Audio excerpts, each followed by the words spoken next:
বন্ধুরা, আশা করি সবাই ভালো আছেন। তো বন্ধুরা, এখন আমি যে বিষয়টা নিয়ে আপনাদের সঙ্গে কথা বলবো সেটা হচ্ছে চায়ন বিক্রমের ছবি তাঙ্গালান। তো এই ছবিটার ট্রেলার আসবে আসবে আসবে করে ঢিলে হচ্ছিল, আসছে না। বাস ট্রেলারটা কিন্তু ফাইনালি এলো। তো ট্রেলারটা কেমন লাগলো তো সেই বিষয়ে কথা বলবো। তো তার আগে প্রত্যেকটা বন্ধুকে অনুরোধ করে রাখবো, চ্যানেলটায় নতুন হয়ে থাকলে অবশ্যই চ্যানেলটি সাবস্ক্রাইব করে নেবেন, আর যদি ভিডিওটি পছন্দ হয় অবশ্যই লাইক কমেন্ট শেয়ার করতে ভুলবেন না। তো প্রথমে যদি এক কথায় ট্রেলারটা রিভিউ করতে বলা হয়, ট্রেলারটা আমার মাস্টারপিস ট্রেলার লেগেছে, মাস্টারপিস। আমার সত্যি বলি দারুণ লেগেছে, জানি না কার কেমন লাগবে, আমার কিন্তু দারুণ লেগেছে ট্রেলারটা। এবং এই ট্রেলারটা এবং টিজারটাও ব্যাপক ছিল, এর যা যা কিছু এসছে আমার দারুণ লেগেছে। এবং সত্যি কথা বলতে গেলে অনেক দিন পর চায়ন বিক্রমকে আমরা যেভাবে দেখে অভ্যস্ত, বা যে ক্যারেক্টারগুলোর জন্য আমরা চায়ন বিক্রমকে এত পছন্দ করি, যেমন আই, অপরাজিত, সেতু, পিতামাগান, যে বা স্যামি, যে সমস্ত ক্যারেক্টারগুলোর জন্য আমরা এত তাকে পছন্দ করি, বা তার ক্যারেক্টারে এত কিছু দেখা যায়, তো সেই জিনিসটা, সেই ধরনেরই একটা ক্যারেক্টার খেয়ে কিন্তু আবার প্লে করতে চলে। সে কিন্তু মানে আমি বলতে চাইছি সেরকম ক্যারেক্টার নয়, আমি বলতে চাইছি সেরকম একটা ডিফিকাল্ট ক্যারেক্টার সে কিন্তু করতে চলেছে, যে ক্যারেক্টারটা হয়তো দেখার পর আমাদের এরকম মনে হতে পারে যে এই ক্যারেক্টারটা হয়তো চায়ন বিক্রম ছাড়া অন্য কাউকে মানাতো না। তো সেরকমই একটা ছবি হতে চলেছে, যেটার নাম হচ্ছে তাঙ্গালান। তো ট্রেলারটা আমার সত্যি বলতে বলছি ব্যাপক লেগেছে। এবার যদি ছোট্ট করে প্রথমে গল্পটার কথা বলি, তো গল্পটা যেটা বোঝা যাচ্ছে যে, দেখুন, একটা সাঁওতাল বা একটা সাঁওতাল সম্প্রদায়কে দেখানো হয়েছে। তারা সাঁওতাল সম্প্রদায় যেরকম হয় আর কি, খুব মূর্খ সুর্খ মানুষ, খুব একটা কিছু বোঝে না, তাদের মধ্যে খুব একটা জ্ঞান নেই, বা কিছু তারা বোঝে না খুব কোনটাতে কি কাজে লাগে সেই সমস্ত সম্পর্কে তাদের কোনো খুব একটা ধারণা নেই। তো সেই সময় ব্রিটিশ সাম্রাজ্য এই সমস্ত সাঁওতাল সম্প্রদায় বা বিভিন্ন যে বনগোষ্ঠী বা আদিবাসী গোষ্ঠী যে সমস্ত ছিল, সেই সমস্ত গোষ্ঠীকে কিন্তু তারা বহুতভাবে কাজে লাগাতো, এবং তাদের যে বিভিন্ন রকম স্বার্থ সিদ্ধিগুলো তারা কিন্তু এদের কাছ থেকে মেটাতো।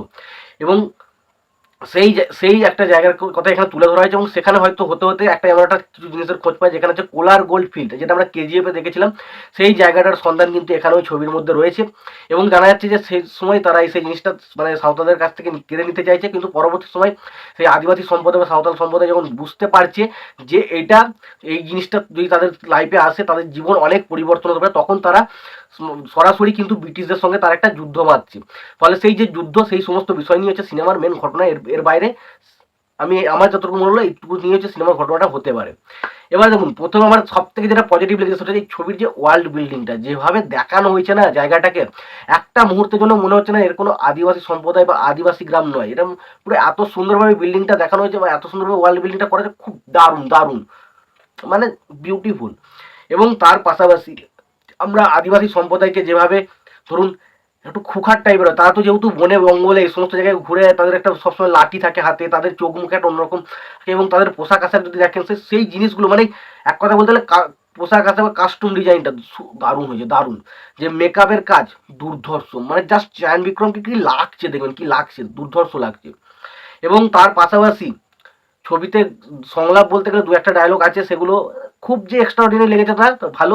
তবে অনেক ক্যারেক্টার, জিয়ান বিক্রমের পাশাপাশি একজন একটা মেয়ের ক্যারেক্টার রয়েছে, সেটাও কিন্তু বেশ ভালো লাগছে। এক জায়গায় দেখতে পাচ্ছি একটা ব্রিটিশ পুলিশকে প্রায় মেরে পেরে রক্তাক্ত অবস্থায় আছে, সেই জিনিসগুলো। অর্থাৎ আদিবাসী সম্প্রদায় তারা যেমন খুব শান্ত ভদ্র প্রকৃতির, কিন্তু যখন তারা রেগে যায় তখন তারা কতটা খতরনাক বা কতটা খুখার প্রকৃতির হতে পারে, সেই জিনিসগুলো কিন্তু দেখানো হয়েছে। এবং তার পাশাপাশি আদিবাসী সম্প্রদায় যখন একটা বনে জঙ্গলের মধ্যে বসবাস করে, সেখানে তাদের অনেক পশু পাখির সাথে অনেক সময় লড়াই করে বাঁচতে হয়, এবং তাদের সাথে সেই জিনিসগুলো কিন্তু দারুণভাবে পুল আপ করা হয়েছে। এবং এখানে একটা নেগড়ের সাথে এক সিন হয়ে যাবে, একটা সাপ রয়েছে যেখানে গলায় এসে ডাইরেক্ট ধরে, সেই সিনগুলো দেখতে বেশ ভালো লাগছে। তো আশা করবো সিনেমা হলে আরও দেখতে বেশি ভালো লাগবে। তো এক কথায় বলতে গেলে আমার এই ট্রেলারটা মাস্টারপিস ট্রেলার লেগেছে, মাস্টারপিস। এবং লাস্ট মুহূর্তে একটা গান আসছে, গানটা খুব একটা ইমোশনাল পারা লাগলো। তো দেখা যাক গানটা কেমন হয়। তো এক কথায় বলতে গেলে আমার ট্রেলারটা মাস্টারপিস ট্রেলার লেগেছে। এবং আমি একটাই কথা বলবো, যারা সিনেমা প্রেমী, যারা সিনেমা দেখতে ভালোবাসেন, তারা অবশ্যই এই ট্রেলারটা দেখুন এবং সিনেমাটা অবশ্যই গিয়ে দেখবেন, কারণ এই সিনেমাটা যদি মিস করেন তাহলে আমার আর কিছু বলার নেই। কারণ এই ধরনের সিনেমা ভাই বছরে একটা দুটোই পাওয়া যায়, সব সব সময় কিন্তু এই ধরনের সিনেমা পাওয়া যায় না, যেটা ডেডিকেশন থেকে যেটা মনে হলো।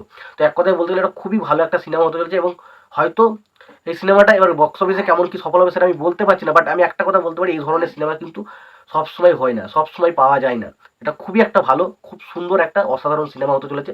যারা দেখবে তারা অবশ্যই মিস করবে, যা না দেখবে। আর যারা, আমি তো অবশ্যই দেখবো, তোমরা কতটা কি এক্সাইটেড অবশ্যই জানি। এবং সত্যি কথা বলতে ছবিটাতে ট্রেলারে কিন্তু এই ছবির কিন্তু রিলিজ ডেট কিন্তু দেয়নি, কিন্তু বিভিন্ন জায়গা থেকে একটা আপডেট আসছিল, হয়তো ছবিটা 15ই আগস্ট আসতে পারে। তো দেখা যাক সেটা হয় কিনা। তো এই ছিল ট্রেলার নিয়ে আমার মতামত। তোমাদের কি মতামত রয়েছে অবশ্যই জানিও। ভিডিওটি ভালো লেগে থাকলে লাইক কমেন্ট শেয়ার করে দিও। চ্যানেলটা নতুন থাকলে অবশ্যই চ্যানেলটি সাবস্ক্রাইব করে পাশে বেল আইকনটা অবশ্যই প্রেস করে দিও। ভালো থেকে সুস্থ থেকে দেখাচ্ছে পরে।